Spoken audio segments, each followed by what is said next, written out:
Alrighty, guys, we're live in living color. I am my boy Josiah from sunny Florida. Hey Man, man, how is it down there it's today? good. Hey man, I mean, I've had better days, it's that's for good. sure. It's never fun That's for sure. dealing with some of the things that an Fun entrepreneur has to deal with, dealing and with a some sales things leader that has to deal with entrepreneurs sometimes, deal with, especially when it comes to other people. But sales other than leaders that, deal with sometimes. you know, Comes better to than other ever. people. Other than that, better than ever. Yeah, It man, feels nice and pretty good warm. down there. But it's not too Yeah, too man, hot. it's nice and We warm. doing all right. It's not too hot. Doing all right. What about you, man? How's Georgia? What about you, man? How's Georgia? It's pretty nice out there. I went for a jog around 10. Yeah. I'm trying to get this banner off here. I went for a nice Yeah. little jog around 10. So That's man, I fantastic. love the outdoors. So That's fantastic. Fantastic, man. Yeah. I was gonna say Fantastic, I man. know we're trying some new I was gonna say some new things. So if somebody's saying that we're hearing just hearing me twice. So let me. hearing me twice. So let me. Are you muted totally, Eddie? Are you muted totally, Eddie? I think I am. Can y'all hear us pretty good, guys? Just mute your phone. Oh, let's see. Yeah. Well, I got AirPods in there. Well, not your phone, your laptop. Okay. Not your phone, your laptop. Mute myself in the actual live feed because that won't make any sense. Mute myself in the actual live feed because that won't make any sense. Okay. Or turn it all the way down. Okay. Yeah, my laptop's all the way down as far as volume goes. My laptop's all the way down as far as volume goes. Okay, guys, how does it sound now? Facebook users, yes. Do it sound good now? I see yes. Please let us know. Please let us know in the chat line. Please let us sound. How do we sound? Yeah. It's your speakers, Ed. How you know it's my speakers? Are you over here checking my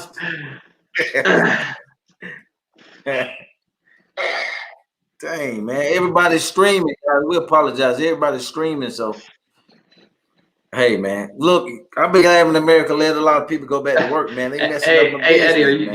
you got headphones for your that you can connect into your phone?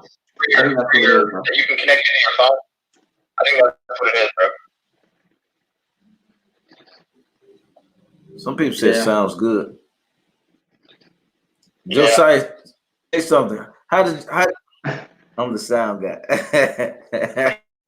Yeah, how do I sound, everybody? Am I doing all right? How do I sound, everybody? Am I doing all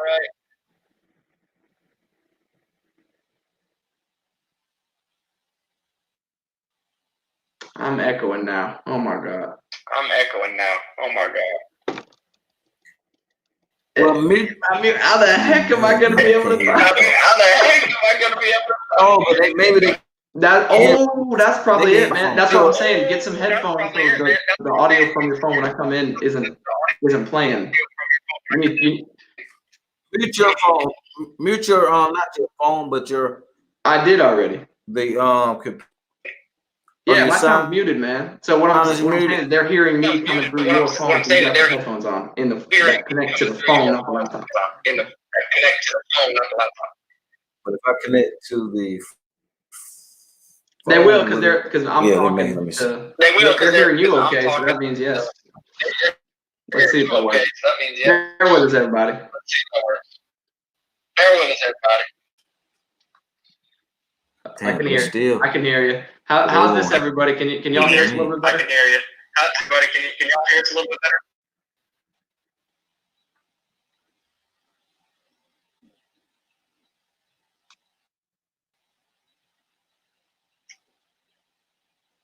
Sound check. Can everybody hear us? Sound check. Can everybody hear us? That would cool. If so, we'll go ahead and get started.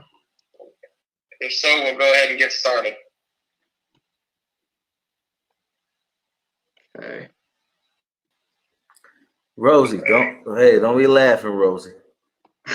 Y'all having a Teddy and Babyface moment. Man, everybody's streaming, man. Some. I guess they need to put that 5G out here.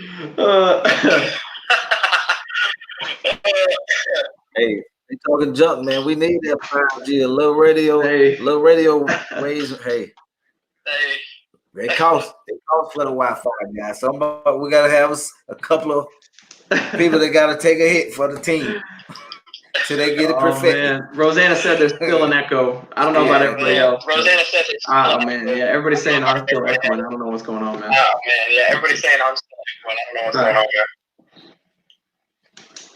But now, see, if I take you off mute, right, then they won't be able to hear me. I mean, they won't be able to hear us. If we mute the actual live stream, that's not possible, I don't think.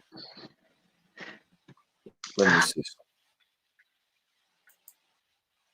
This is some bullshit. And man. All right, guys. What about now? Do y'all hear echo now? Can you even hear me at all? I would ask. Sorry, guys, for the inconvenience. So sorry, guys. Second time in a row, man. My God. Hey, we need the 5G quick. They said they've been putting it out while we were asleep. Oh, they said that fixed it. That fixed it, but can they hear me? Can y'all hear Josiah? Hey, can y'all hear me too?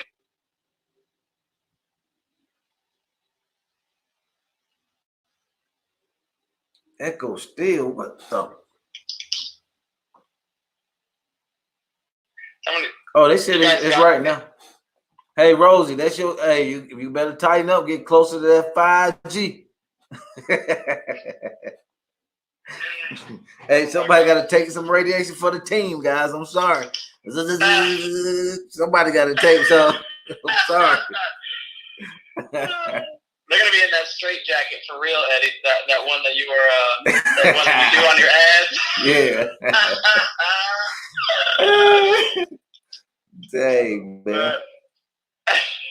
All right, I'm clowning. All right, so everybody's saying we got it. So let's go ahead and get started, man. All right, guys. So we sorry for the wait on the first one at Josiah last week, man. So if you guys missed that video, try to see if you can bear with us and listen to it just a little bit. We had some good nuggets on there. Unfortunately, we had a chopping section. Everything was kind of choppy, but we had a really good interview last week with Josiah. So make sure you guys get on that. But a little bit about Josiah, guys. This is my guy, good friend from the mastermind group. We're in the mastermind with OJ Connor and Chris Haskins and a couple of more of the gang.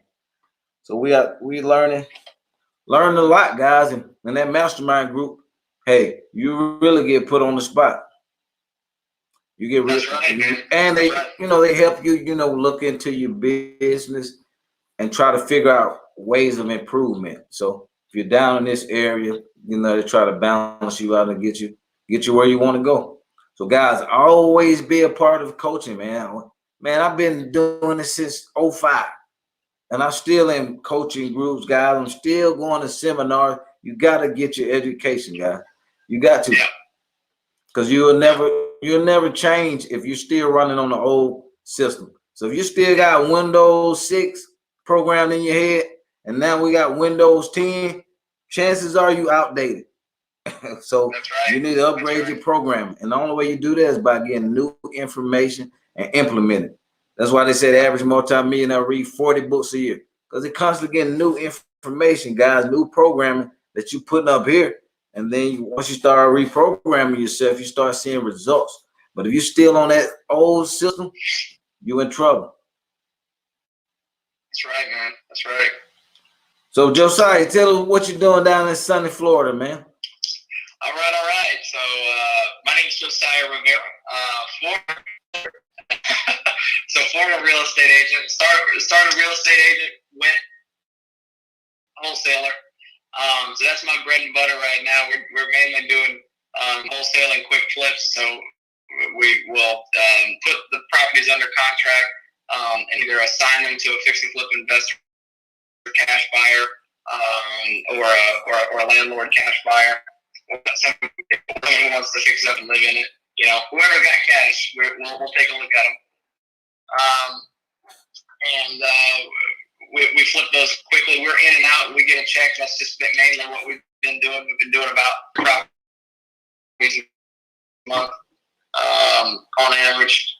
So we're steady chugging along. We're still kind of in the baby steps of our business. So we're looking to grow. But we finished our first year. We did a fantastic. We're going to grow more. And now it's kind of crazy because starting off, I had no idea that. I knew that there was going to be some sort of catalyst to either this year or next year. I just never knew it was going to be a pandemic. So I don't think anybody did, but we're coming in and adapting and adjusting strategies, making sure in our scaling process that we're not scaling too fast. We're just scaling a healthy business instead of a business that is on a house of cards because we're putting too much out for what we're getting back in. So we're making sure we're sticking to the basics right now. And I got more on that later, but that's mainly what we're doing right now, bread and butter. And then we're going to be doing a lot of subject twos as the default rates come up a little bit. So yeah, this man, I don't think nobody, man. I didn't see this one coming. I'm gonna be honest with you. You know, I knew it was gonna be some type of crash, but I didn't know, what type of crash it was going to be. Now, I thought it was well, it is going to be in the credit market also. Because credit, what's the first thing people do, if they don't have money? They use the credit cards to pay their bills. That's right. So that's going to be a major hit. Mm-hmm. Yeah. Which is going to kind of be like a domino effect. Now, they're trying their best to save it, man. Hopefully, they save it, but I mean, I don't know if that $1,200 check can pay too much, man. I mean, that don't even cover my mortgage, man. I need at least one of those, another check and a half for that. Yeah. So, sir, it's just depends, man. I mean, $1,200, man. These days, probably like $200 or $300. Plus, we get hit with inflation, with groceries and all that stuff is gonna go up a little more. But a good thing that I do see, man, that look like from China, we're going to take everything back from China. But like all the industries and everything's going to come back to America. And like Trump say, make America great again, baby. Make it great again. Woo! I'm going to speak for Trump, guys. Don't hate me for this, but we're going to make it great again. So just think about all that stuff they took, man. They took everything we had all the way to another country, man, which crippled a lot of working class people. So now people can come back how they took General Motors out of Detroit and all that stuff, which crumbled them. Now, man, everything come back over here, man. Yeah, that's right. We need it, man. Our country need it. Economy need it. I think we're still going to take a dip because I've been noticing the housing market been declining slowly already in Georgia, over the last couple of months. So we're going to see a decline. It's going to go down. I think we're probably going to take it's probably going to take a couple of years, man, to come up out of this. I think so too. It's going to take a couple of years. Yeah. I think it's going to be one of the, there's just no doubt. I mean, you can't have 22 million people out of work right now. It's just not going to take that long. Now, the difference between this time and 08, this adjustment is that, and you were there for the 08, Eddie, I wasn't, but I still know the data and what happened.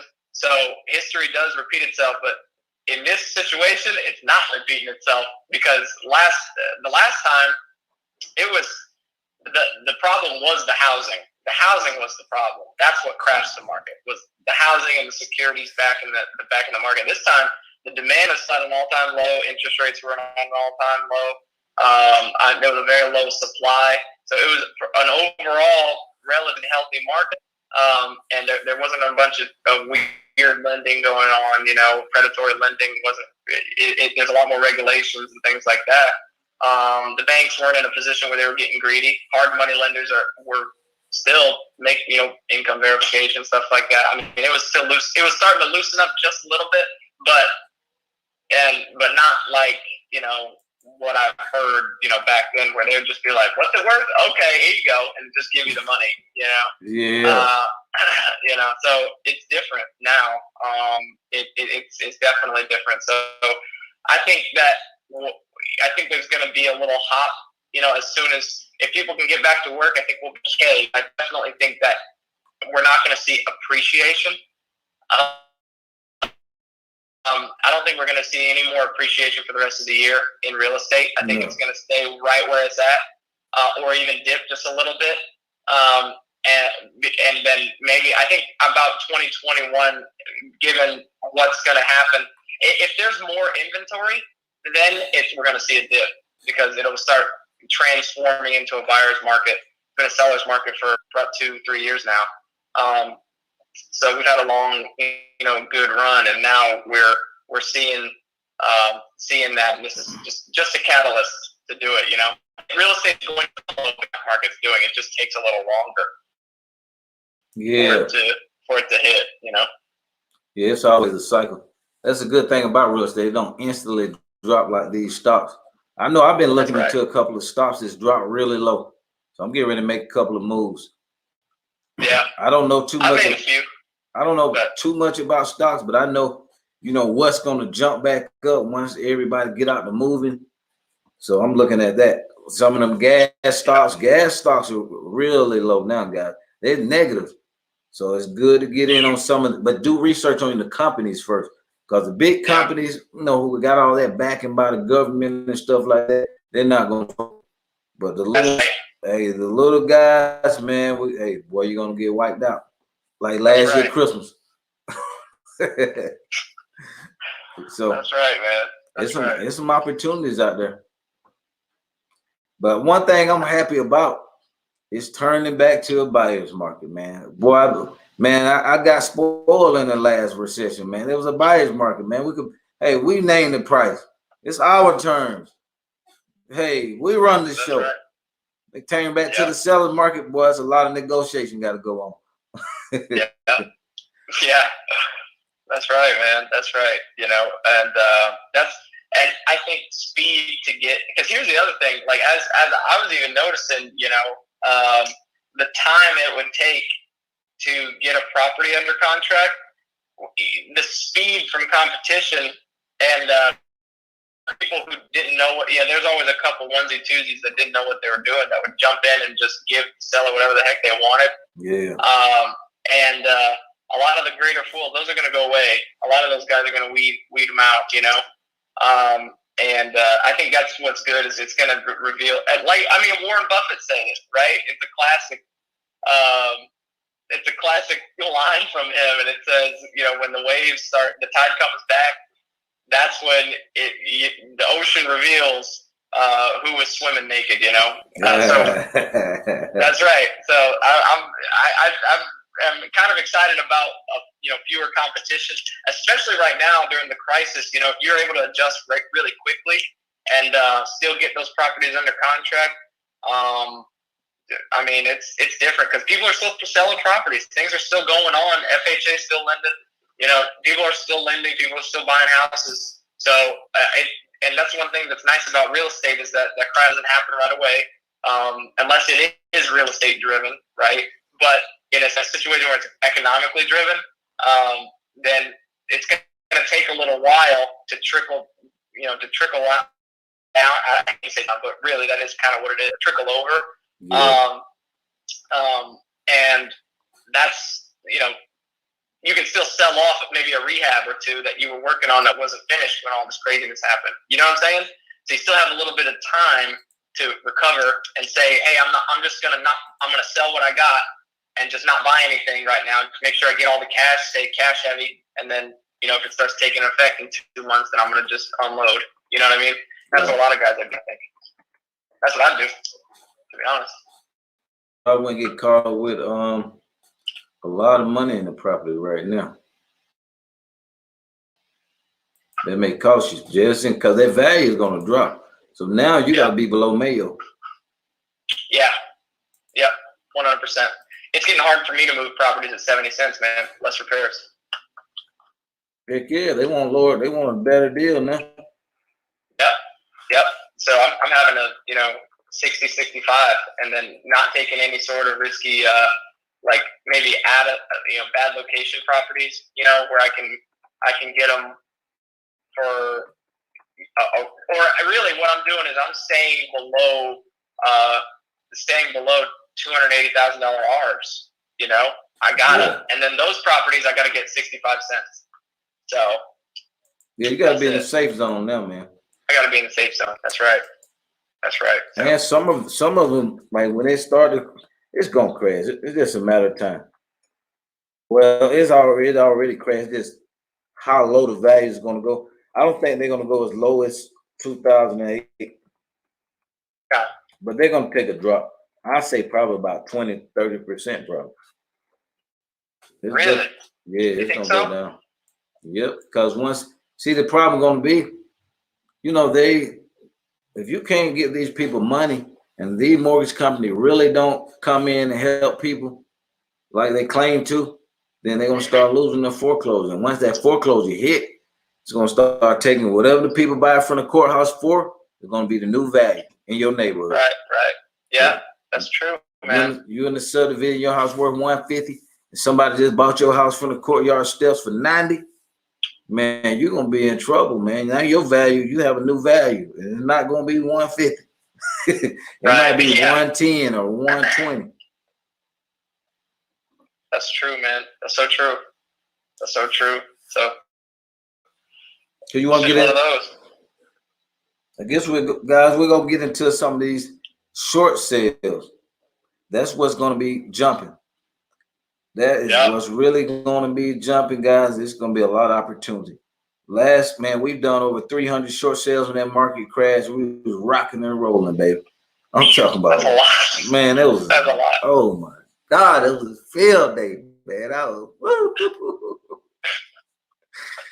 Hey, man, I'm excited, man. But only thing I would do differently this time, I would have held on to at least about 70% of the properties. Because that's when the quantum leaps are made. Just think if you bought a house for $40,000. I'm gonna get my short sale book too. $40,000, right? You held on to it it took about, 2008, it was a crash, 19, 11, 12, 13 was bad. It started going back up around 13, 12 or 13. So what's about 8? So you'd have held on that property for 8 years, right? Rented that property out. Let me just tell you. Let's just do some basic numbers. I'm gonna hold it up to the screen. So just say you bought a property for $40,000, right? Matter of fact, let me get my book. I'm gonna show y'all. This is just not no doggone speculation. I'm gonna show you the real deal, baby. The real deal. Live and living color. Stay tuned.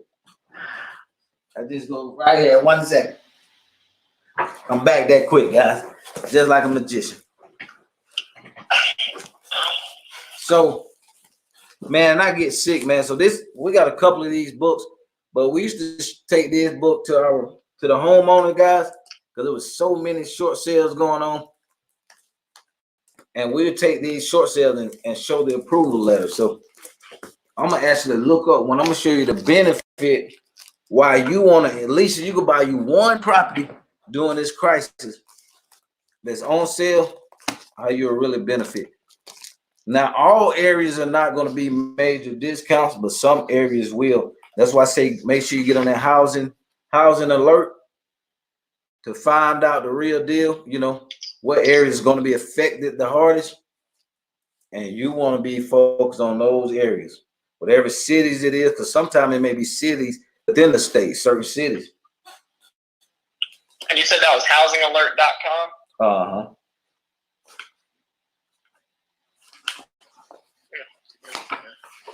So the difference is, so I was saying, Just say a property you bought it in the last market change, last recession for 40,000. You rented the property out for $1,000, right?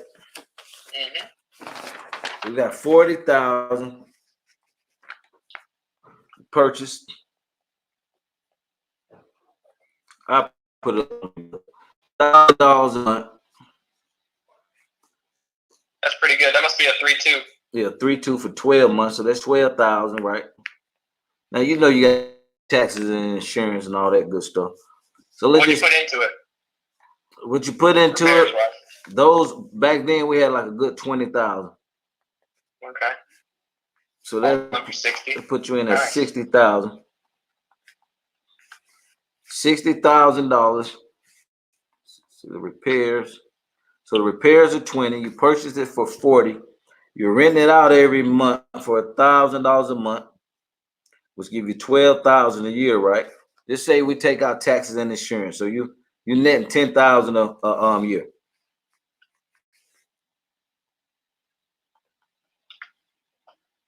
Now you're netting 10,000 a year. It took about 8 years for it to come back up, right?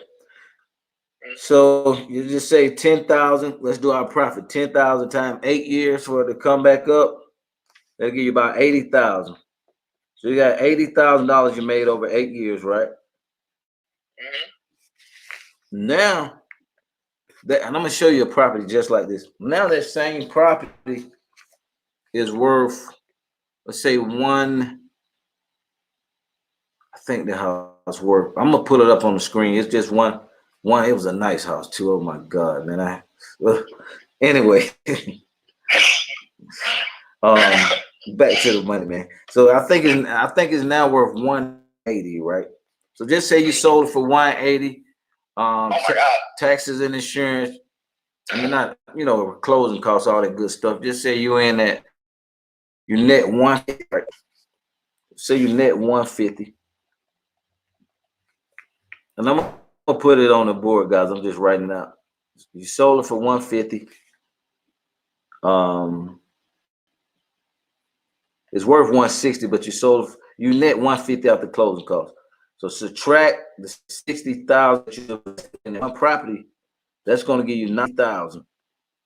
So when you sold it 8 years later, you made 90,000 plus over 10 years, you made 80,000. Yep.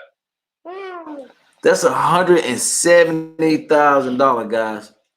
If you made off buying one house during a recession.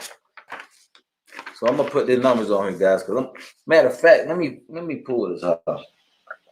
Where is it? Hidden drive. Hidden drive. Yep. That's the one. And imagine if you did all that with private money, right?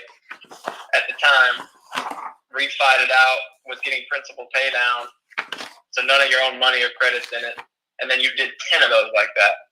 There's your $1 million. Easy, man. Easy. Mm-hmm. You could have kept your job. Keep your job, Yeah, like I say, you could keep your job and do keep your job, guys, and just do a couple of these deals on the side. When the recession hit, and you stick to this principle. Listen to me. This is how you get filthy rich. I was blessed to keep some of them, but not as many if I would have kept knowing this strategy. And the market crashed. I got in 05, so it crashed like at the bottom of 07. So realistically, I was in the game for about 2 years. So hey, I didn't know, man. Ain't nobody tell me this is the time to buy. I just followed my intuition because some kept saying buy these properties. Because I was making money from flipping these wholesale. I mean, when we short sell and they turn around and wholesale them to these international buyers, we're making a lot of cash. And they were so cheap, man. Like in the hood areas and a little bit outside the hood, you would still get them for 10, 15,000. I bought one. The cheapest one I bought was $5,000. And I just threw an offer out there to the people. I was just bluffing. And they jumped on the deal. I'm like, whoa. The guy said, send me $1,000 earning money, the realtor. I'm like, huh? I'm at an event at the time. I was at a with Bob Linetti. Shout out to Bob. I was at a note buying seminar with Bob Linetti. Man, I sent in an offer because they wanted like 20,000 for their little regular shack, man. I told them it was a 2-1. So I'm like, man, let me just see. So I said $5,000. Man, the guy said yes. I said, what? Here you go. Boy, I wired that money right then to the title company. Okay, so I'm going to pull up a perfect example. What's that property worth now, man? Where's I got the book in there. Oh. You want to sell it? Yeah, I had to sell it, man. I went through a divorce, man. I had to sell a couple of them. We bought a couple of them cheap. So, man, my ex didn't want to hold on to them, but that house probably is worth about 120, 140. Wow. Damn, man. Wow. I'm gonna try. And how much money did you put into it? About 20. We bought it for 5, got it for 20. So we in at 25. We rented it out for 800 a month for a couple of years, and then we had to sell it. Oh, gotcha. Man, I'm gonna look before we get off this call. I'm gonna see because that's the only one I put in like a book. I put in his own book, man. God, please let me find it. I'm gonna look for it. All right. But let me show you guys real quick the benefit. All right, so this is one back in 09. Damn, I didn't know we had what's going on. Back in 09. Let me know if you can see this. So this is the address. I'm gonna try to get as close as possible. It's hard. Oh yeah, that's hard. Still hard. Yeah. Just you don't need the actual address. Just Can y'all see the price? Damn. 60,000. Damn. Anyway, we got this one for 60,000 back in 2009. I wish I would scanned this up. 2009, right? So I'm gonna pull it up.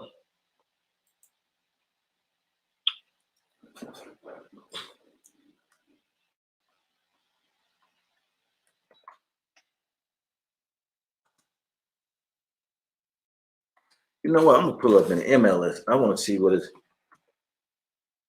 really worth.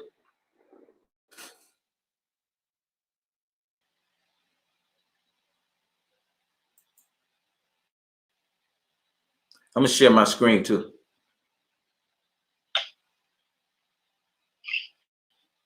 Put the address in.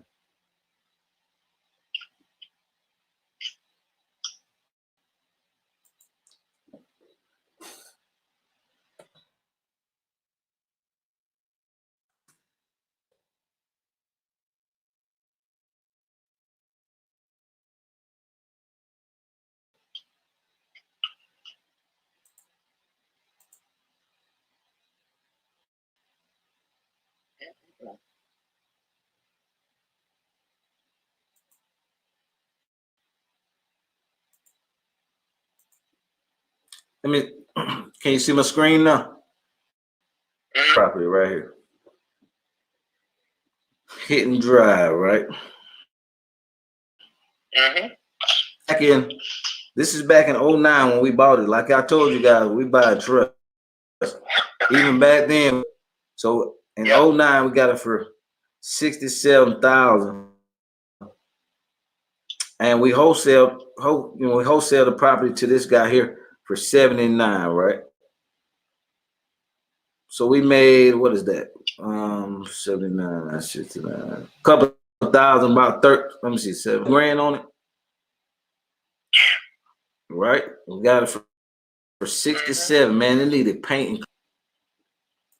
This is in Gwinnett, a really good area, north of Atlanta.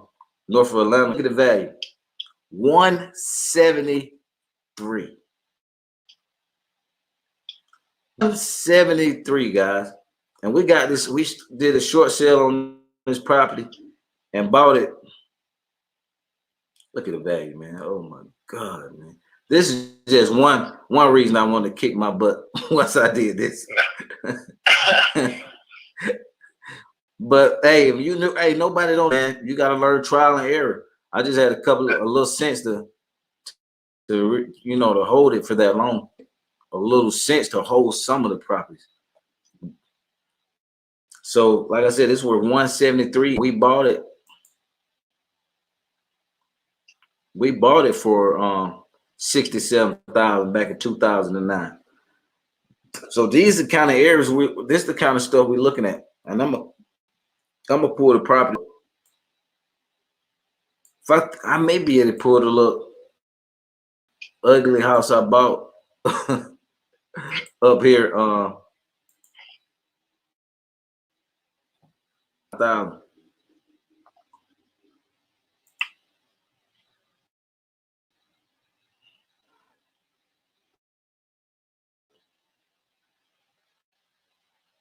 This the house, guy.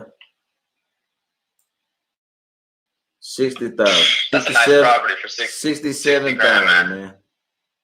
Come on, man. Now they sell for one. So just to look at this math, guys. Like I said, do the number. Let me turn this.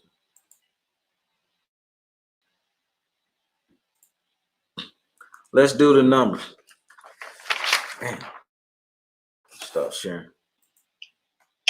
So let's do the numbers. We got it for 69. And over there in that area, boy, that's a 15.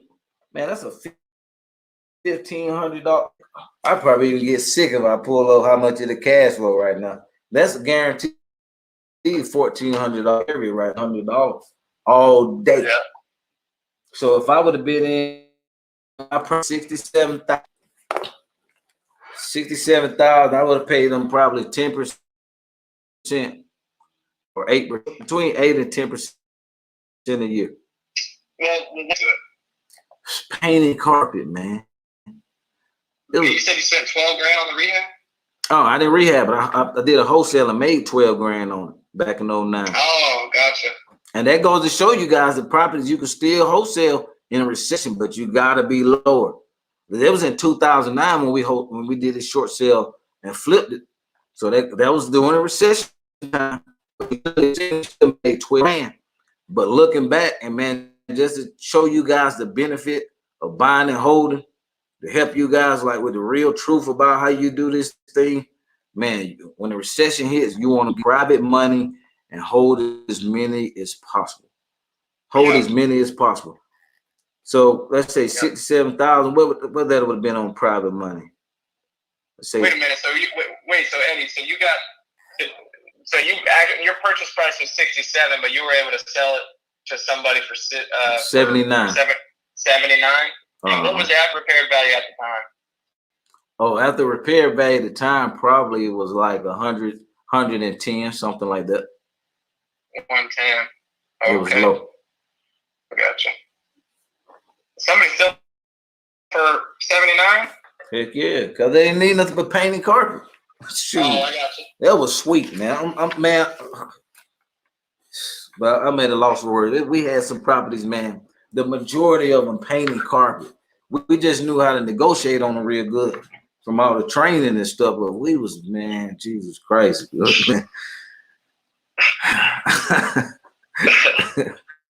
Hey, after I sat down and did this like a couple of years ago. I just sat back. I said, let me see what these properties were. I got sick after the fifth property. Oh, Lord. No. Because I know we sold some last year, made like last year on ones with a lot of equity that we wanted. So we can prepare for this time. We're making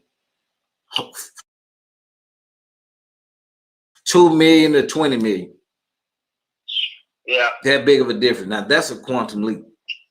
That's a different lifestyle. Heck yeah, man. That's a different salary. So let's go over these numbers, and then, man, you're gonna get right into the nuggets of a short sale real quick. Josiah, when the recession hit, properties, just before you buy a property, look at the old value. You know what it was selling for back then, what it sold for, what were the values in the area, That way, you know if you're getting a good buy, because you can be in some terrible areas and you can hold all day and you still won't get that big of an increase. Right. So we'll go through the numbers real quick. So just say, okay, we bought it for 67. Just say we was in at 79. We bought it for 79. Purchase 79,000. That would have included the repairs. Really? With repairs. Let me put that in. With repairs. Well, you had it under contract for 67 because you did all the marketing. You know what I mean? You're including the assignment fee. What, the 79?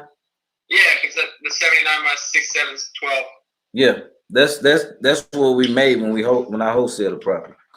Right, that's what I'm saying. But you had it under contract for 67 though, so you would have bought it plus the repairs with private money, right?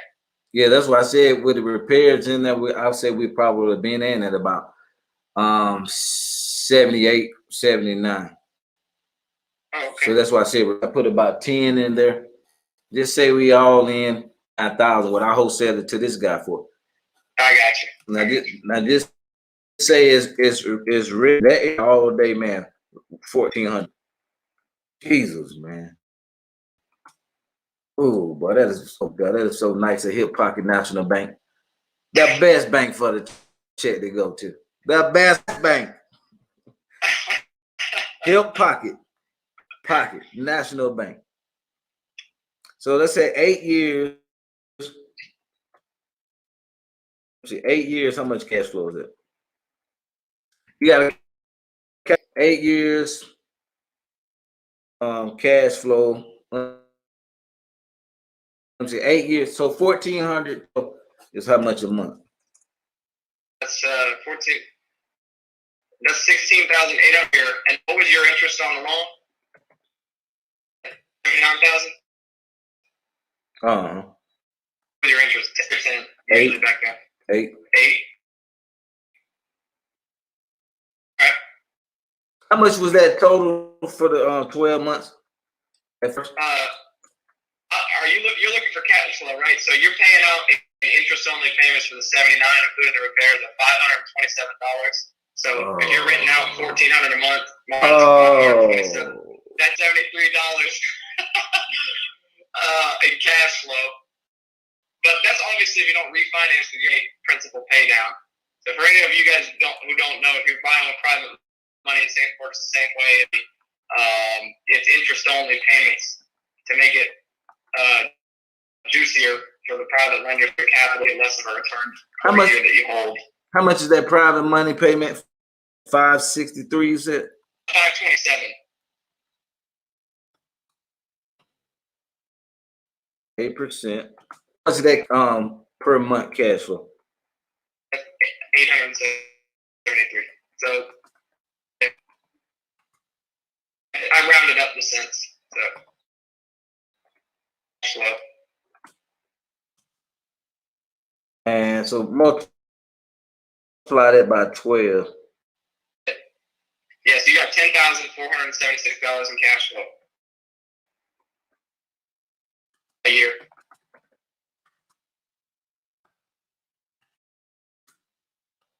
And what you're paying for maintenance and expenses and taxes and insurance and all that. Let's say 8K expenses. 75 to 8. We'll take it to 8K just for round numbers. 8 cash flow a year times 8 years. And you said this was bought in 2009? Uh-huh. And well, if you were to sell it, let's say that's 10 years. 10 years. When the sale was last year. Mm-hmm. Hold for 10 years. 80 grand, essentially.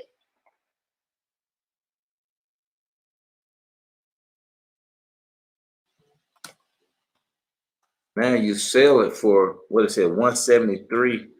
So we got 79. We got to pay the private lender back 79,000, and they sell it for 173. So let's just say Let me see. Do we got closing costs? What are we doing? At least. Well, Andy, but you would have had to refinance after probably about 2 years with a hard money lender, right? Or 2 to 5. Well, I would have been. I'd been in. Principal pay down too. Yeah, I've been in with a private money lender on this one. All 10 years? No, I would have probably refinanced out before then. That's what I'm saying. After, like, probably around 2012, you would have refied. Mm-hmm. But just say if you didn't ever refi, guys, you got a private lender that's cool with getting the payment every year. And then you turn around and sold the property. Let's see, we got 79 invested in the property plus, let's say closing costs 3%. You don't really need a realtor because you have some. This is $80. So we're in at 79 plus 10 is 89. And it's selling for 170. What's 170 subtracted from 89?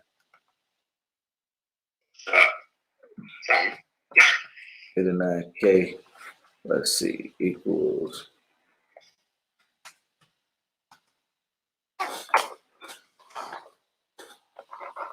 That's 81.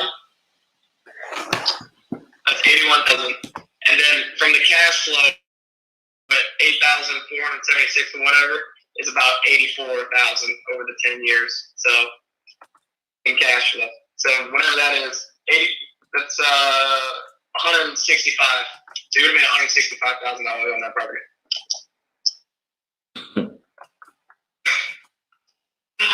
Over 10 years. Paying the least amount of taxes, by the way, because you're paying long-term capital gains when you sell it. So let me put this on the screen. Get it depreciated every year, you know. My God.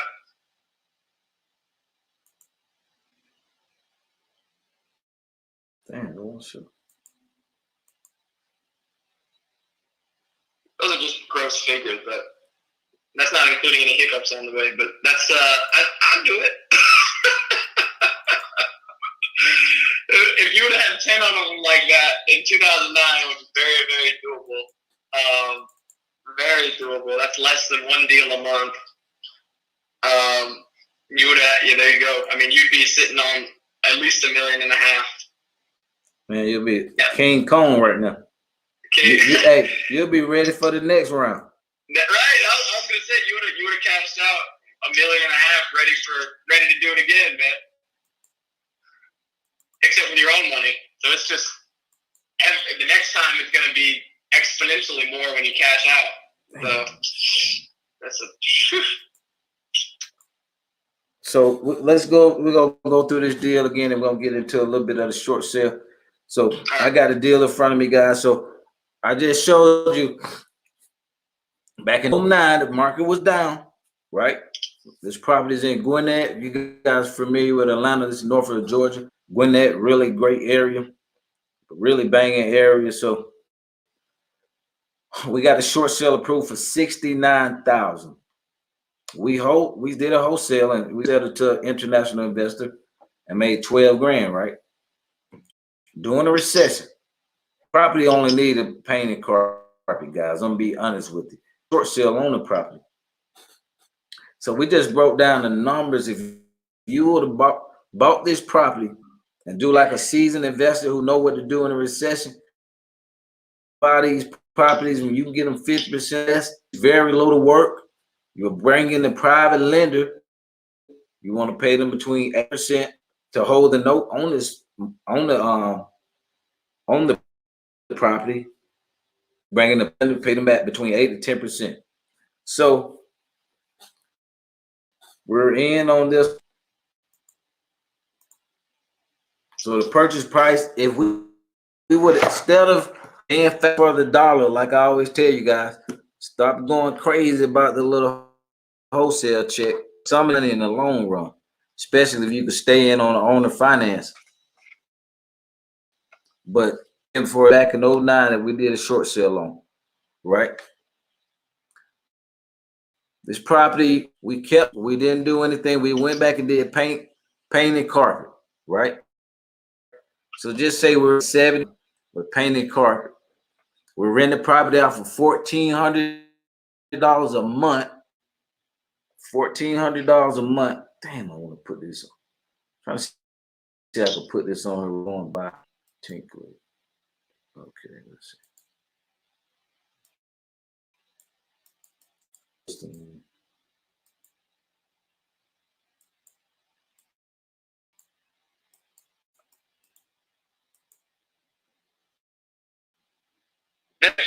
And the buyer never cashes you out, by the way. Then you'd be floating on. Another lick. That's another difference to that.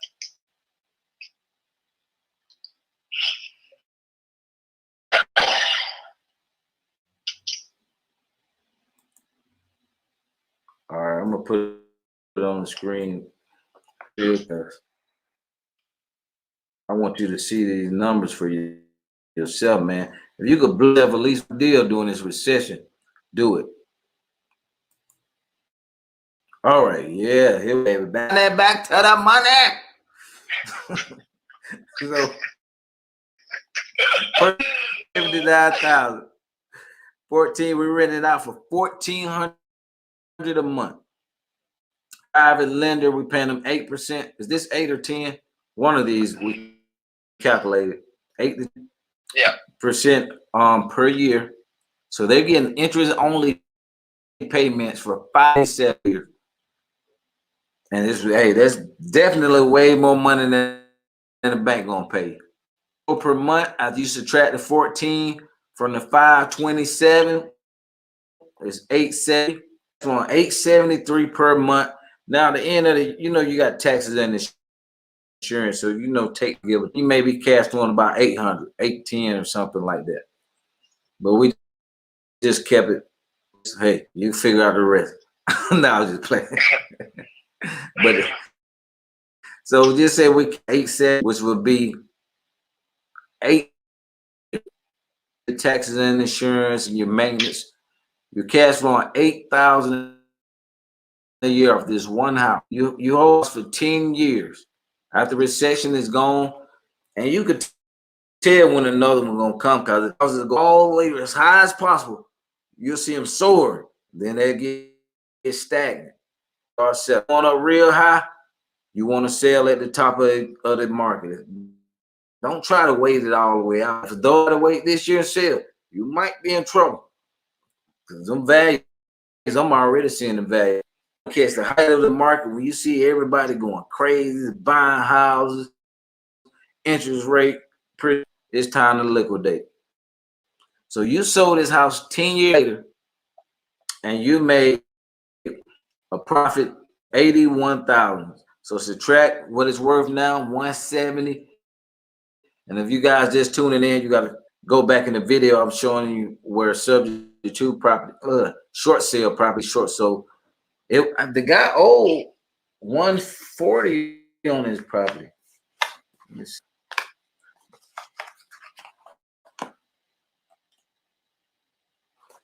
Yeah, he owed at the time 140. So we got the bank down to 79 on it. So now the same property 10 years later is worth 170. Subtract 89,000, which we put 79,000 when we bought it. We put 9 for the closing costs and all that stuff. So you subtract the 170 from the 89,000, what we got invested into the property. That's a profit of 81,000. 10 years later plus 80,000 in cash flow that you receive. So you made $160,000, guys, off a $79,000 investment. Now imagine you had 5 of those or 10 of those. You got $1 million, man. Yep. That's why if you buy right in real estate, you don't lose. But it's all about the buying power. It's all about the buying power. Yep. So how do you get a hold of these short sales, Eddie? What's the process, man? Well, the short sales are pretty much like the it's like the subject twos. You're going to market the people behind, because on the short sale it has to be some kind of financial hardship. Got to show some kind of financial hardship. If the person is making all their mortgage payments on time, then the bank don't have a reason to discount the property or do a short sale because you can pay it. Why are we going to give you a discount? Why are we going to take less money and you can pay it? So that's how they look at it. And you'll see the same list, mostly the pre-foreclosures, bankruptcies. But with these short sales, I'm going to tell you guys, the uglier the house is, the bigger the discount. The uglier the house is, the bigger the discount. And on the short sale, you don't want to come in trying to fix it up. Oh, let me get the best, highest appraised value as possible. Man, you're going to blow the deal. The uglier, the better. I tell them, don't clean up. Hey, don't do nothing. leave it just like that. It looks perfect. And that's a service in itself, you know? Yeah. And you got to know, you got to make sure you're there. One of the most, I would say the most important part of the short sale is doing a BPO. You got to be there doing a BPO, which is a broker's price opinion. The bank will send somebody out to do a BPO to give an appraisal and an idea of what they think the property is. Usually FHA, if it's an FHA loan, they're going to do appraisal and they're going to do a BPO. So some banks do two. I've seen some banks do 2 BPOs. And then so what about, hold on that, hold on, I don't mean to cut you off, but that FHA and USDA loans, now a lot of the times those departments like to see that the lenders are, and I'm actually working a short sale right now that I'm dealing with this where, you know, the lender was on the phone saying, hey, you know, if they have it, listen, yo, I'm running it. I got this is a short sale, pre-foreclosure, and a probate all in one. So it's a nightmare. But, you know, hey, if I can pick this thing up for $7,000, fantastic. But with 7 heirs, by the way, some of them are out of state. But yeah, the issue is sometimes, you know, FHA, especially in USDA, right? They like to see that the lenders have tried to consolidate the loan before approving a short sale. How do you go about working around that? Would you say they want to see what? A consolidation. Oh, where somebody they try to do a workout? Yeah, so that the lender, so the FHA knows that the lender tried to work it out before approving a short sale. Well, it's all about the approval letter. Where they write an approval letter like yours, since it's a probate and stuff like that, it should be a slam dunk. Look, my mom or dad, you know, they passed away. We don't want nothing to do with the house. Can you take short sale offer? And you think the FHA will go easy on the lender if they approve a short sale? Yeah.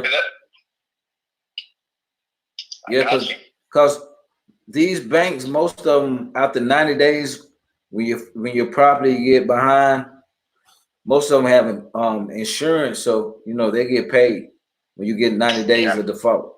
So they get paid by the insurance company. Right. That's interesting. And that hardship letter, make sure, guys, your hardship letter is pretty good. You know, you want to, when you read, when you want the seller right, you want to feel depressed.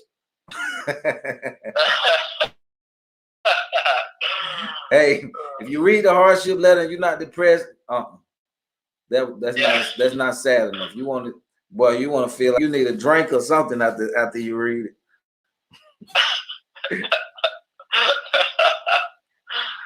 Oh my God. Guys, hit the thumbs up.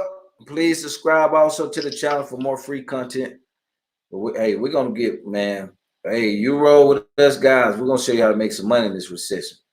Because if you're a transaction engineer, which means you know how to do more than one strategy, guys, it don't matter what the market does. You're gonna eat regardless. It don't matter. If short sale, if wholesaling die out, then you got subject to. Then you got owner financing. Then you got lease purchase, sandwich lease. I mean, there's so many different incomes within this business. But I say you gotta become a student of the game. Learn more than one strategy. And Eddie, if you got more strategies out there, doesn't that mean that even though you only got one business, that your business is diversified in itself? Yeah, you got multiple income stream. Yeah. And that's what you want in the business. Multiple income streams. Don't just get stuck on one strategy, man. I got a buddy now. He's stuck on. He's still stuck on subject to. I guess that's a great strategy because, well, I ain't no guess. It is a great strategy because when the market was down, I mean, he still was cash flowing 50 subject to. So his lifestyle wasn't affected any, man. Any. That's fantastic.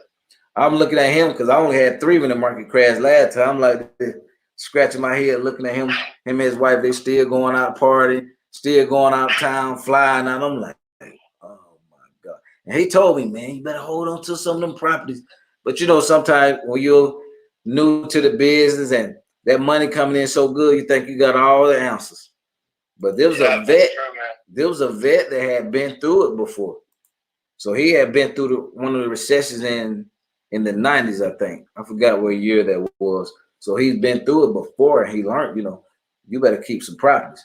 So when that crash hit in 08, he was well equipped. Well equipped.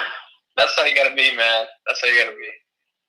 And that's right now. So right now, I mentioned it on the last live, man. It's like right now that we're all stuck at home and stuff, man, figure out how to implement. This is the time to be educated and learning while you got all this free time. Yeah. How are you gonna make a market-driven approach to your business? You know, or if it's not started, saying, okay, well, because you should really only pick one to start with before you go crazy on all of them. Otherwise, none of them are gonna get done. Yeah. But at the same time, it's like, okay, is it really a good time to wholesale right now? You know, or maybe it is a little harder. I tell you, I run a wholesale business. It's a little harder to wholesale on the back end to sell them. I got to get 90-day closing periods just because of the craziness right now. If I put anything under contract with a 45-day inspection, just because I don't know what the heck's going on. But you know, that there's uncertainty there for the cash buyers, right? The guys that are deploying their dollars because they're worried about buying it and then decreasing in value, which is totally fair, you know. Right. It's harder to get money too. It's harder to get hard money. Man, hard money have changed now, man. They even dropped the rates. Already. They was only 75%, but now they're down to like 50% loan to value, which means you got to bring more money to close. That means they're scared. They don't know what's going to really happen. Yeah, but they're still raising money though. They're still raising money. I'll have to text you, you know, when we're not live and tell you what I know. And you'll be shocked. But talking about hard money, but yeah, to stay on the track here, man. What when you said the leads, right? Because I do a lot of cold calling, right? My cold calling is I'm actually ramping it up and doubling down on my calls now. And getting rid of all the other stuff that, you know, I'm taking a good look at my business and I'm saying, what is it that I need that does deals and what is it that I like or whatever. But I'm just all the unnecessary expenses, man. Anything, even fancy equipment, fancy CRMs, stuff that maybe stuff that's just not as efficient. I'm leaning up the business, including people. I told you this earlier. I had to let somebody go this morning.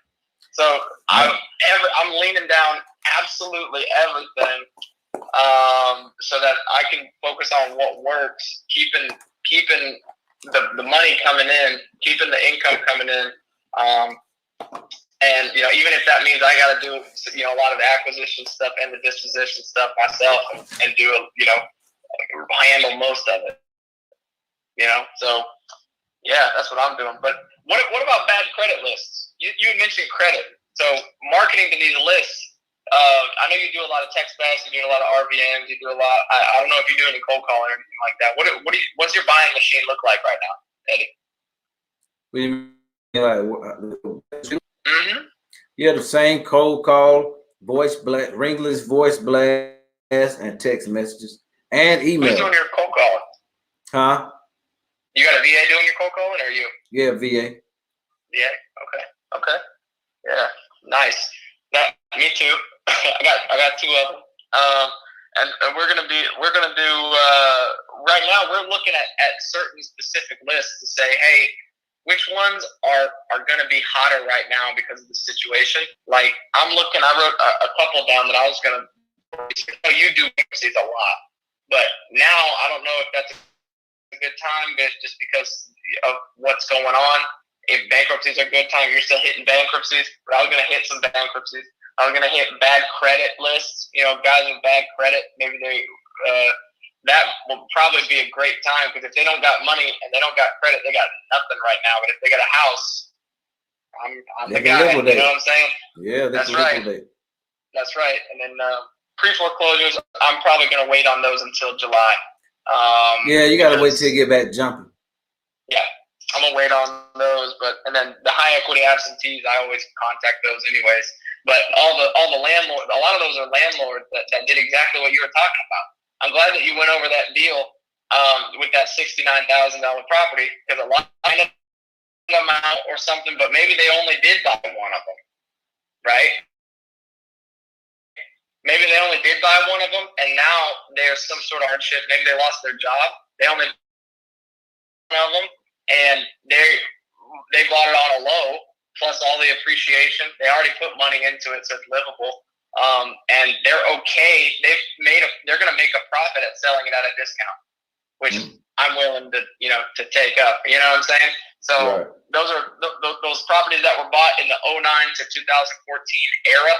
I'm targeting those guys because those are where the wholesale buy and hold rentals are going to come from, and the wholesale deals are going to want to get cashed out. They're willing to take one. I got one under contract that's like that. He bought it for $90, $95, put $15 into it, and then has been renting it for about $1,000 for like 12 years. And now I'm got it under contract for $96. So he's actually taking a loss on the purchase, but he's made up his money somewhere else. So the cash flow. Yep. I'm telling you, man, this downtime, guys, please just hold you one. If you can do one, man, you're gonna be so happy in a couple of years. That's gonna be like your retirement fund, especially if you buy a low. Mess around and sell that sucker, walk away with 80, 90 grand plus all those years of cash flow. Man, you cool, man. We'll go reinvest it. Live off the cash flow and then sell it right, at the peak. Even in the peaks. That's right. And just be prepared. Be prepared. Have just keep it on a little nest egg. Put it in. If it's in your IRA, it's tax free anyways. If you got more money that you're able to roll over, or even right now, if you're cashing out if you're liquidating your stuff, you got inventory and you're liquidating it.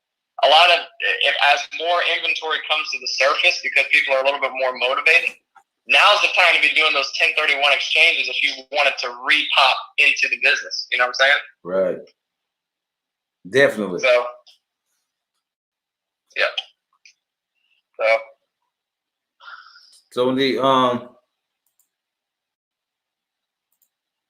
So what are the steps So how would I go about doing a short sale, Eddie? If you could explain it in 10 to 15 minutes, what's the best way to get a hold of the vendors you need, and what is the steps? You got a homeowner that's coming into your marketing. They reach out to you and they say, "Listen, I've been behind for 3 months now, and I can't do anything about it. I got XYZ going on in my life, and I owe $100,000 on this property. I know it's only worth 110. After I just bought it, but a tree fell on my roof, and it's I got some water coming in, and there's mold, whatever, and now I can't make the payments either. What? Hey, you say nope. Well, Eddie, that's not a problem at all. I'll say, Mrs. Seller, Mrs. and Mr. Seller, that sound like music to my. Let me tell you what we're gonna do. We're gonna do a short sale on this, and you don't have to worry about any. You don't have to worry about no closing costs because the bank gonna take care of all of that good stuff for you. You just and relax. We're gonna do it, but first, there's a couple of documents we're gonna need from you.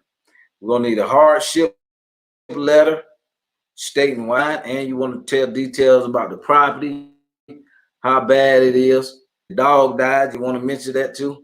Old little Jed, he passed away 2 years ago. You want to mention all that good stuff? They're gonna ask for tax returns. Usually, the last year or two tax returns.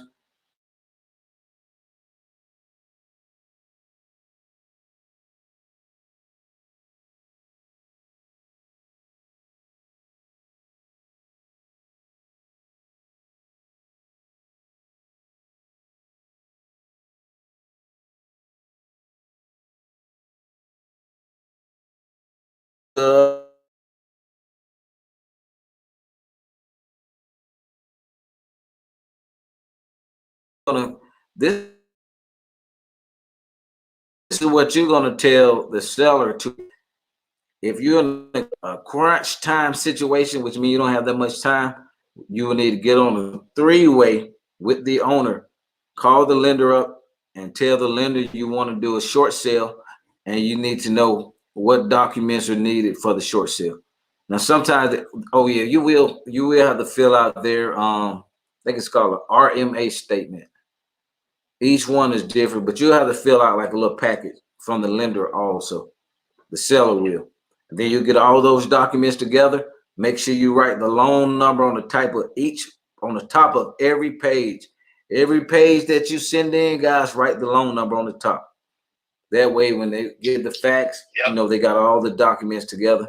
And you'll send in your package. And once you got a complete package, they also gonna want a listing agreement. So you need to get an investor-friendly realtor that you can work with. You can let them list the property, but you need to be the one handling all the negotiating and all that stuff.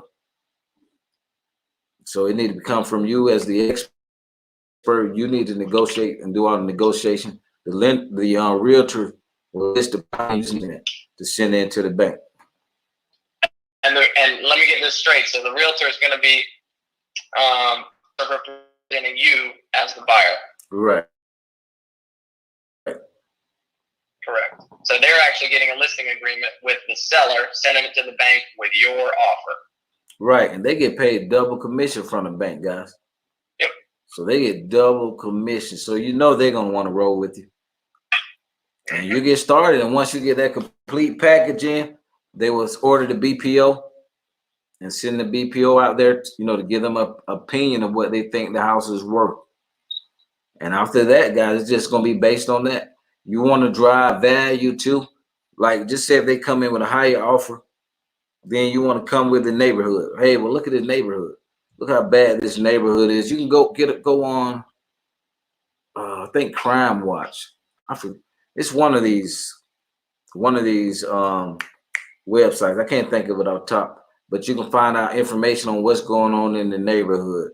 How many home invasions or armed robberies been in the area. So you want to submit that when you go in with another counter offer, because they're going to counter. Just say they come in, the BPOs at 80,000. Well, your offer, you always want your offer as low as possible. That way they can counter. Because if your offer too low and too high and they jump on it automatically, you just blew it. Bad sign. You just blew it.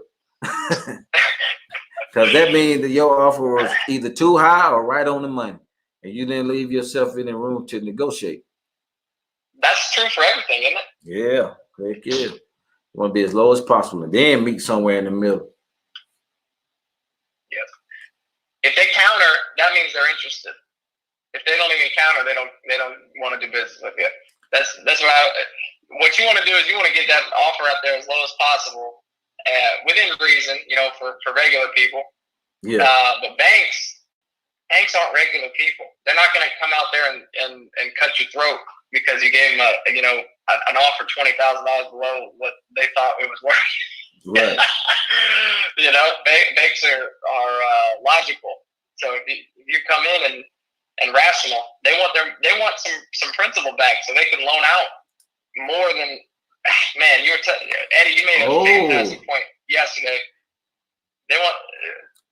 Go ahead, man. You're the expert. I would say keep this in mind, guys. When a house get behind on their payments, after 90 days, the bank has to put up 10 times the amount into an account called the loan loss reserve. So they can't lend. If your house worth $100,000, guys, they cannot lend $1 million. They got to put $1 million in another account. And I'm gonna pull it up on Bloomberg. Bloomberg, it said U.S. bank stashing billions for loan losses.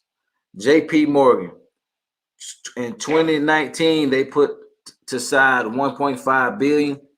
For 2020 they put with Fargo they had 845 in the loan loss reserve.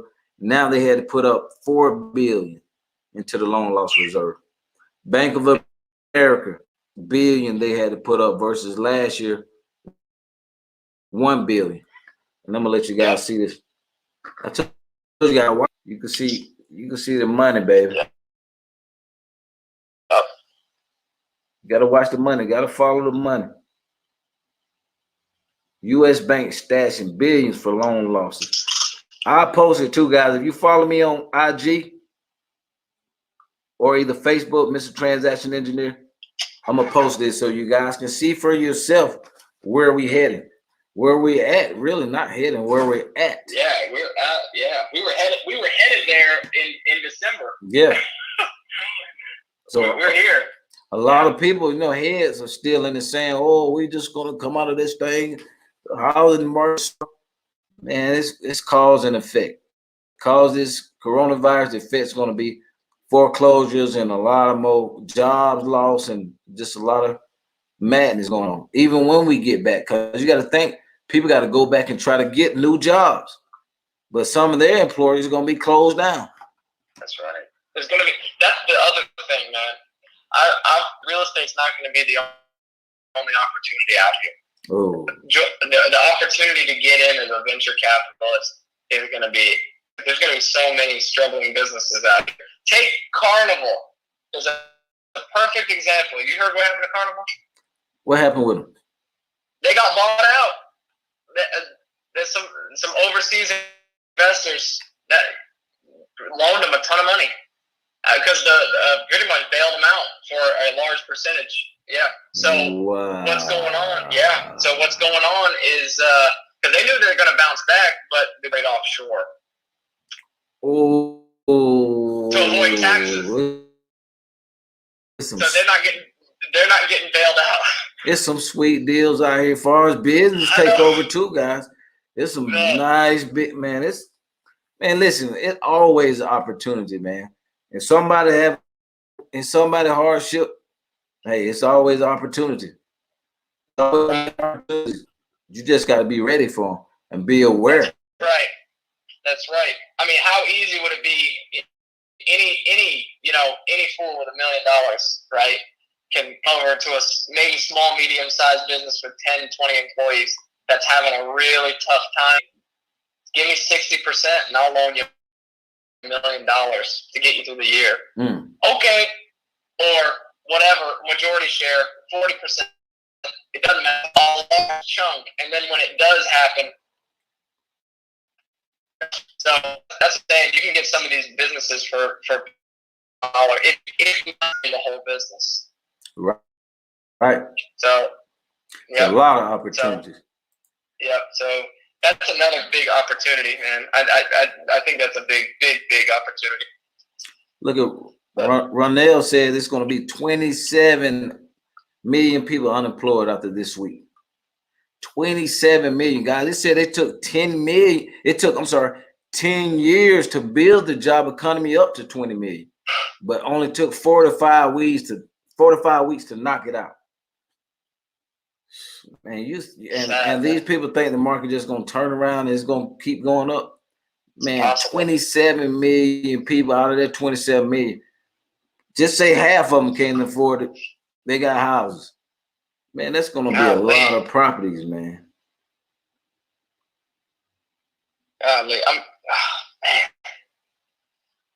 Yeah, that's a good one, Ken.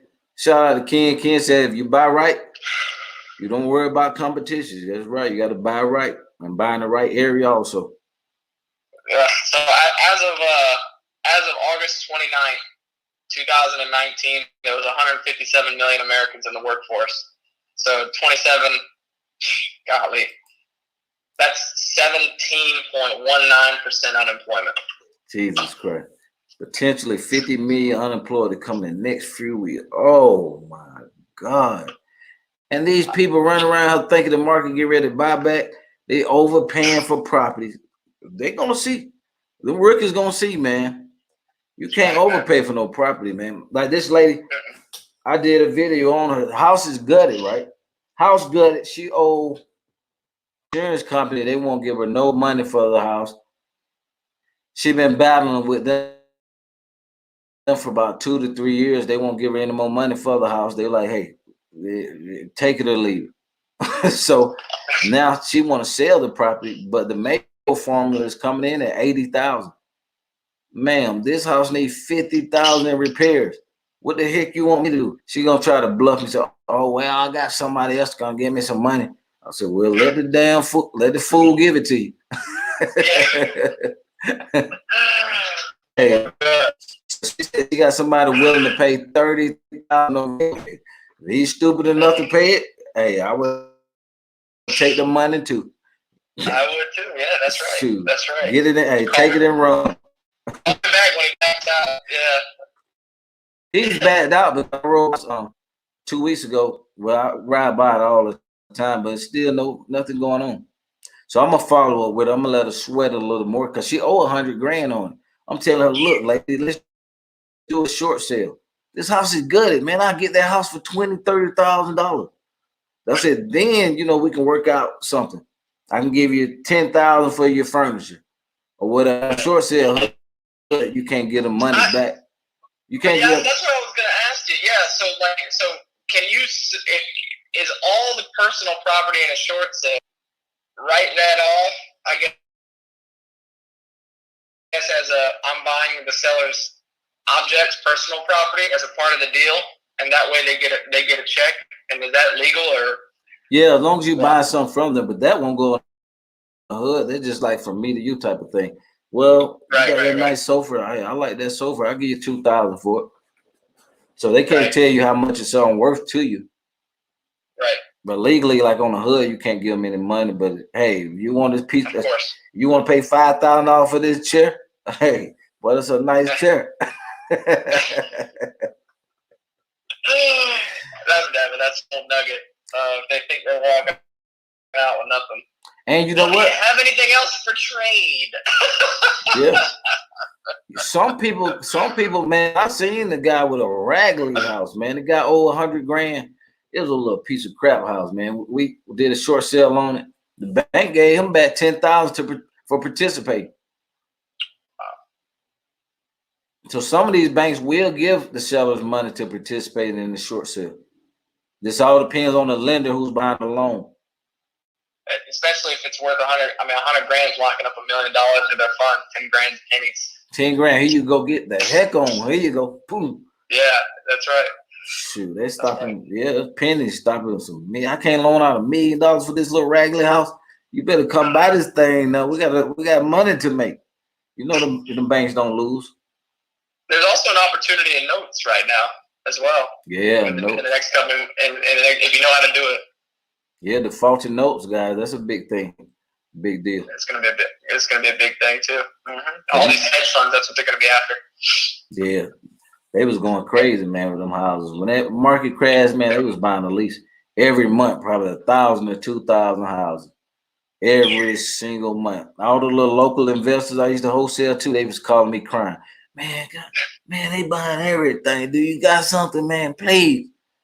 It's hard to sell to them because, hell, this guy over here paying 10, 20,000 extra, man. I want to sell it to you, but hey, man, they money go a little longer. Now for repeated basis, I get them a good deal here and there. Keep them straight.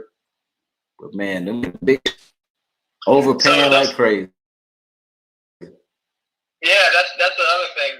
From a corporate level, they were throwing a dart at real estate, and if you could get in with hedge funds back then, I've heard that as a wholesale strategy already. But lately, in the last year, a lot of hedge funds, there weren't a lot of real estate investing trusts and hedge funds that were paying attention to residential because it just wasn't the time to buy residential. But as it turns, that is a big strategy for me, is saying, okay, well, who are my buyers? You know what I'm saying? If these guys are willing to throw darts at real estate when it crashes, well, why am I not in front of them? You know what I'm saying? Right. Why am I not in front of them? Get control of these properties and flip them to these hedge funds. If you can't beat them, join them. You know what I mean? Right. Might keep your wholesale business alive. Yep. Guys, you're still gonna be at a wholesale, but you got to be your numbers got to be lower. Buying whole investors now. For the guys who want to do it, they on the sidelines waiting right now. They on hold, but there's still some buy and hold investors out there looking for properties. And you may want to start see if you can list them on the MLS if it slows down or you can't sell them online. See if you can get with a realtor and list it online or pay a flat fee listing. Most states have it where you pay a flat fee listing like $500 listed online. But you got to get in lower than 70s. When they switch to a buyer's market, guys, this is how it goes. Instead of after repair value times 70%, no. In the buyer's market now, we're going after repair value times 60 to 55% of the after repair minus repairs. So you just switch, man. I love it. I'm glad it's back, man. I'm glad it's back. Now you can change. Now when you do ARV, when you do ARV now, it's not 70%. You want to be in at 50, 55, no more than 60% of that value. That way you can sell it. That's right. And no, I'm right there with you, man. Now with these with some of these properties though, you know, as far as I would say, let's say a wholesaling business, right? Well, that pertains to me. So what's your volume going to look like if you're a fix and flipper or if you're a wholesaler? What is your volume? How is your volume going to be affected because of how many deals there really are out there with people that understand that it's a discount, that understanding of where the market actually is going to depend heavily on as far as how to get some of these deals, unless you are just working those short sales where the banks know. So for FSBOs, right, you're going to be attacking people who may not know that the market has changed. So how do you go about that? Because that will change your volume on the FSBO side. Oh, your volume definitely going to go down if you only know one strategy. But what we do, man, we always pull the comps in the area because right now we're already seeing declines. Like we negotiated with a guy yesterday, his is down. He want $350 for the house, man. Your comps are $273, sir. So I don't know where you see $350 at. Maybe last year those were the projected numbers, but this year it's $273 and it's gonna go down more. So we gotta talk turkey. And a lot of them are really seeing because now the sellers got to go into this transition to really realize it's not a seller market anymore. It's slowly transitioning over to a buyer's market. Slowly. I would say it's probably faster than last time. It's going down. All y'all got to do is check the comps, and we do that cost of sales sheet. I don't know if you're familiar with that, guys. But the cost of sales sheet is just a sheet that breaks down all the numbers if they try to sell it through a realtor. So it's going to be, the 6%, the 3% closing costs, home inspection, termite inspection, all that stuff. We break down the numbers and then, we email it over to them and look, let's go through the numbers and let's see what you realistically going to make. Then you got to multiply that, multiply that by the days on market in your area. Well, I looked on the in the MLS, or I looked online, and it takes 4 months for a property to sell in your area. So now you got to multiply 4 months of mortgage payments, 4 months of cutting the grass, keeping the house up, paying utilities, all that stuff got to come out of that. When you list with a realtor, they're not going to pay that. So you're going to save some money if we sell right now for this price. Or you're going to sit there for 4 months. Hopefully you can sell it, but it may go longer. That's right. That's right, man. I definitely hit them with that cost of sale. Yeah. So you got to do a lot of educating. Yeah, you got to do a lot of educating. Yep. It's about to be a reality check. Watch watch guys how motivated they be. Really transitioning over.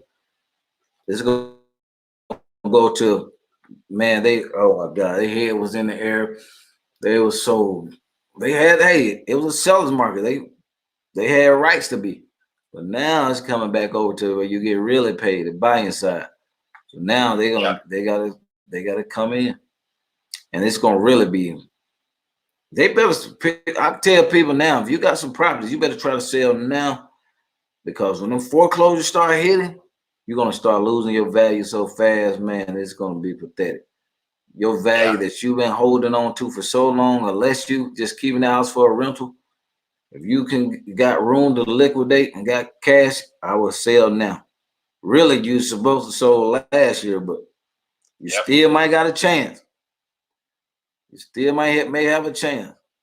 It's market specific too. You know, crashes are market specific. So I know you're in Georgia, okay, and you're in the Atlanta market.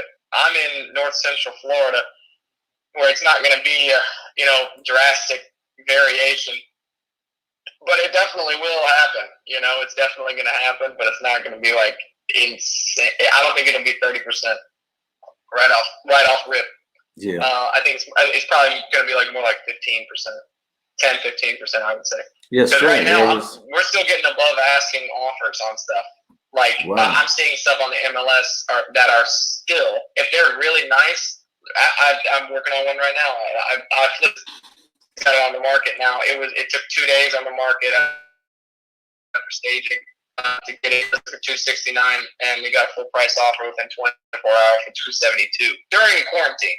So my market's Florida's still doing all right, and it's getting to that busy time of the year where when it gets hot, the market gets hot. But still, this is going to be a very interesting time period because sellers are going to need to sell and buyers are going to need to buy. I don't know. Who can afford it? You know what I'm saying? if they don't get these 30 million people of jobs quick, which I don't see it happening quick. It's going to be a domino effect. People can't afford it. It's only so much money the government is going to give you. Guys, like I know, you better not be depending on the government for jack. Sure, it's all up. It's all on you. Bump the government, whoever else, because when you look for a handout, guys, you're always going to need one. That's right. Like they say, you can give a man a fish or give a man a fish and teach a man to fish and feed him for a lifetime, or give him a fish and you got to keep feeding him every day. Yeah. So you better learn how to fish, or you're gonna be looking for the government checks forever, man. I say we all got the power within to change our lives, and it's all about us and what we think and what we believe that can happen. Because see, if I would have been like everybody else when the market crashed, I was stuck on, oh my God, the market bad, I ain't gonna make no money. All like everybody else who let the news media scare them off or run off. Yeah, I wouldn't have did nothing, man. We probably wouldn't even be having this conversation because I would have retired like everybody I knew and went and got a job. But I'm not that type of person anyway. I always been an entrepreneur ever since I was little. So, hey, I'm gonna make a way, some kind of way. That's right. Like I said, you can give me this laptop and the internet if I'm homeless. Give me this laptop and the internet and the cell phone, baby. I'm gonna bounce back within 30 days. I'll be up under that doggone bridge like they were there for. Hey, what you got for us there? Hey, y'all be quiet over there. Yeah. I'll meet you next week. Man, shoot, man. You got to keep moving. Do not depend on the government, guys, to solve your problem. This up here. Thinking outside the box and going hard. You just can't give up. Man. You can't give up. You got to change gears. Y'all got any questions? Put them in the feed. Dang, we've been on 1:30, Joe. We be rolling, man. We're gonna have to come back on here next week because we didn't get too much into the short sales as much as I wanted to. We want to. We always end up shooting it too much, I think. Let's see. T-shirts. Who is this? Hey, I'm out here in Atlanta doing lease option. Just came across a seller with free and clear. Have a few questions.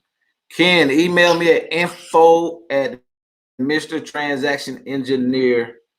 I'm gonna put it across the screen. Info@Mr. Transaction Engineer. Any question, guys?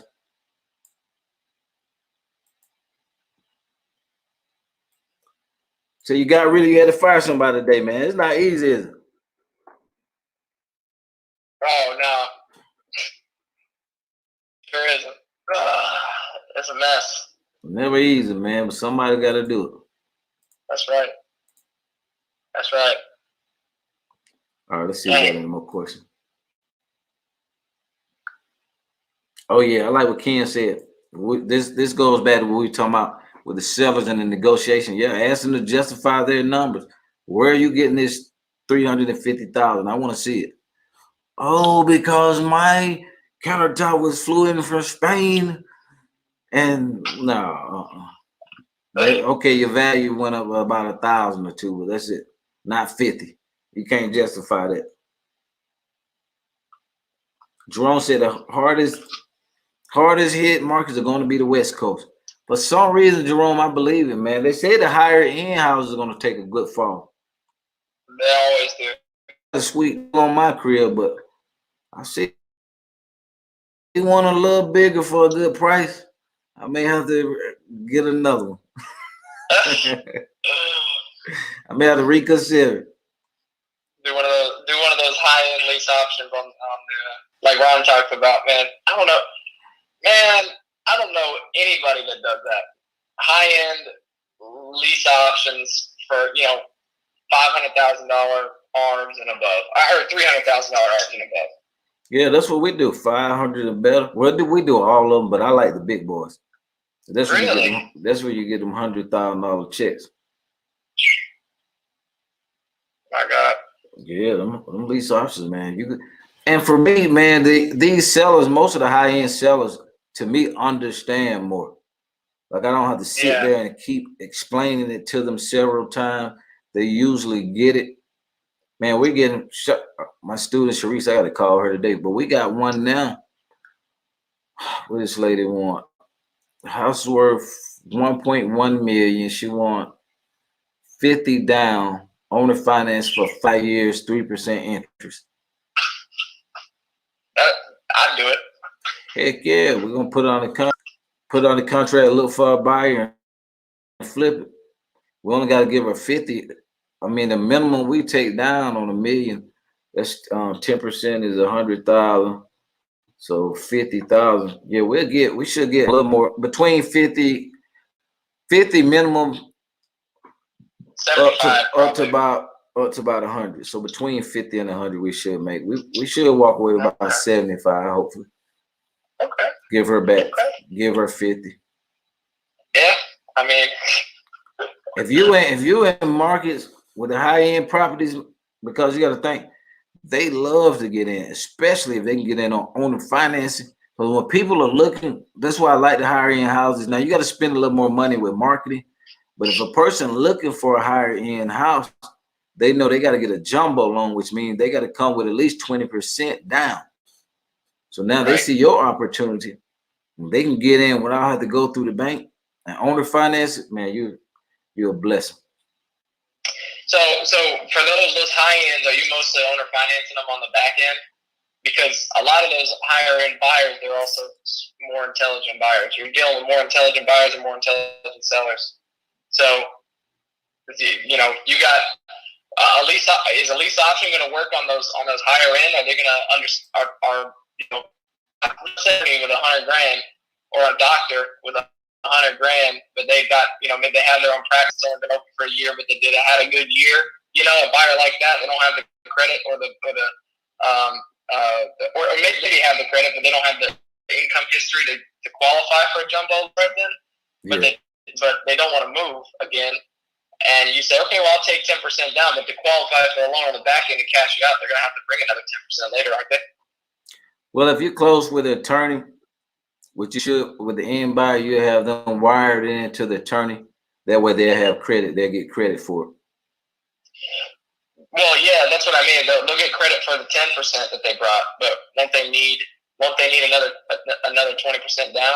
Well, they'll need another 10% down to make 20. Yeah, they'll need another 10 down. Okay. Yeah, so that's because on the low, like the stuff that I stay down low on, all they need is 3 to 5% for this FHA stuff. So I try to say $280,000 and the properties that we would want to pick up with financing and lease option FHA ready. You know what I mean? Like they could get it up to par on an FHA loan, so they don't have to bring so much, or they don't have to put an insane amount down. But if they do, right, that's great. It'll all be covered, and they're already good to go. You know what I'm saying? Right. So, yeah. And I always close everything I do with an attorney also. Yeah, that's super smart. So, yeah, I was talking to a lady.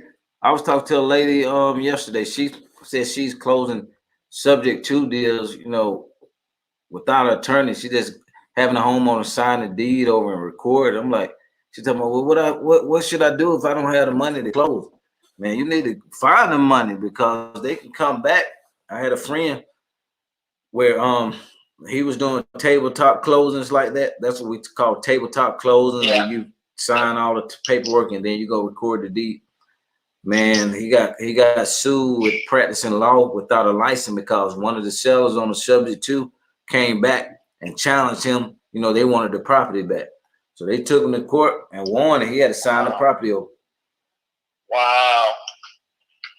So you want to definitely close all your transactions with attorney, guys. That way they can't come and back out a deal so easily. Cover yourself, man. On the selling side and the buying side. Yep. Regardless of even if you're lease optioning, you can close it with a lease option at your house. Like that. You can do a tabletop like that, but that, man, that's an accident waiting to happen. Man, you don't do that, guys. Please close with attorney, man, so you can take care of yourself and protect your assets. Make sure, guys, you got properties out there. Put your properties in land trust. All your properties in land trust. You see that one I had back in 2009, we bought and flipped it out of land trust. So put all your assets in a land trust because they said everybody's guaranteed to get sued at least once. That's right. So protect yourself at all times. That's right. If you're not getting sued, you're probably not doing anything right. Yeah. You're probably, That's right. Hey, you 100% of nothing. That's right. I haven't been sued yet, Eddie. Man, oh God. Sounds like a headache. You been sued before? Heck yeah. I don't know if you want to say that live, but yeah. Heck yeah, a couple times with HOAs. Oh yeah, I can see that happening. You freaking HOAs. I got to call one of my students now, man. He was getting ready to close on the subject to deal. Dang, I got to call you, Dave. I'm gonna hit you in a few minutes. Subject to deal, and man, 50,000 HOA lien on the property. So I'm gonna talk to him first. I'm gonna tell him don't get messed up like me because when I found out I had a 30, I think it was a 30,000 HOA lien on this property I was taking over subject to, I didn't know till the morning of the closing. My doggone attorney they dropped the ball, so they didn't tell me. So I got to closing at the closing table. I'm hit with the news. I'm like, dang. But it was such a sweet deal without the HOA.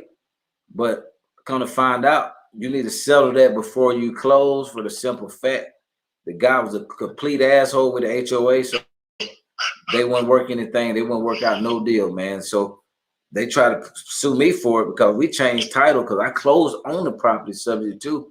So they automatically come after me because we bought the property. So, well, this wasn't satisfied. Y'all transferred title, so you owe the money now. They don't care. Whoever they can get the money from, they're going to try to get it. So they put their doggone lien on my company, not against me. It's in my attached to my company. So as long as it's not against you, you're cool, guys. It's against your company. You cool. If it's against you, then they could seize your bank account. And if you depend on the company, hey, you can let the company go belly up and start anew. They'll never get paid, but it's still the lien gonna be on the property though. So it'll be attached to the property and to your LLC or whatever company you bought. But if you close to a trust, it's attached to the trust. Yep. So make sure, guys. Not the property. So that's another thing. Not the property. You can. I mean, there's probably a workaround. It's clear, even if a trust owns it, right? Yeah. Just make sure, guys, you get that settled first before you close, because if they got a bad relationship with the HOA, man, they're not going to want to negotiate. Because we negotiate on plenty of HOAs, we got some put on payment plans. They're knocked down because usually they inflate the doggone price so high. Like that 50,000, realistically, the guy probably owed 5,000 or 6,000, man. But they always jack up fees and them attorneys, man. Like I looked at the payoff day you got, man, attorney fee 30,000. Man, come on, man. Y'all haven't done that much work. Baby, man, this 30,000. What you done for $30,000? Got your assistant to type a couple of papers. I guess it's 10,011. Golly, man. Oh my God. But let's get out of here, man. Josiah, thank you for your time, brother. You got any last words to the people? Man, I would just say, like, for any of you guys that are trying to start your business right now, like, get good at one thing. I think I was trying to reiterate this last time, but learn your skills right now while you have time. If you've been laid off, if you've got cash reserves, whatever, try to get some kind of access to capital and to try to ride it through to use this opportunity while the opportunity is here to get in there, whether that be raising private money or doing whatever. But do what you got to do and use the time wisely. Don't just drink and become a couch potato and watch Tiger King. I know, man. As hard, as tempting as it is, but spend time with your family and all that. But focus on how you can take advantage of this opportunity, because a lot of people are going to fall behind in the wayside. They're going to fall behind. So be creating and proactive. But that's all I got to say, man. Yeah, guys. Either two things going to happen during this financial crisis. You're going to come out on top, or you're going to come out on the bottom. Only way you come out on the bottom, you don't do anything. You sit there, thinking negatively, looking at the news all day. You're paranoid, scared, full of fear. That's the only way you're not going to go to the top. But if you're ambitious, got that never give up, never quit attitude, you're going to start learning what you can do to get through this recession, how you can maximize off it, and you're going to be blessed. So that's for the action takers, man. Take action. Take some type of action. Study what you need to study. Be ready. Be ready for opportunities. Because if you're not ready for opportunities, you're going to miss them. You're going to miss the boat. And who knows if you're going to get a second chance. I didn't even know I was going to get a second chance this quick. So I thank God for the opportunity. I got my catcher mid on. We're ready to catch them good deals. Like we playing, like we in the World Series, baby. Baby. Yep, that's right, man. That's right. Here's an opportunity, so take advantage of it. Thank you, guys. God bless you. Hey, hold on. I got to hit a quote. I haven't read a quote in a long time. I'm so sorry. Let me see what book I got. I got so many. I got to read this book here, man. It's a crazy thing. I pulled it off. This is by one of my mentors, Robert Kiyosaki, called Prophecy. Man, this guy predicted back in 2004 about this stock market crash that's happening today. He wrote this back in 2004. He predicted it was going to happen in 2016. He was off by 4 years, but it's here. It's here. Yeah. So I'm getting ready to dig into that one. Like crazy. All right. Let me hit this quote real quick and we out of here, guys. Thank y'all for the time. Man, we've been on 2 hours. Too easy to talk to each other about this stuff, man.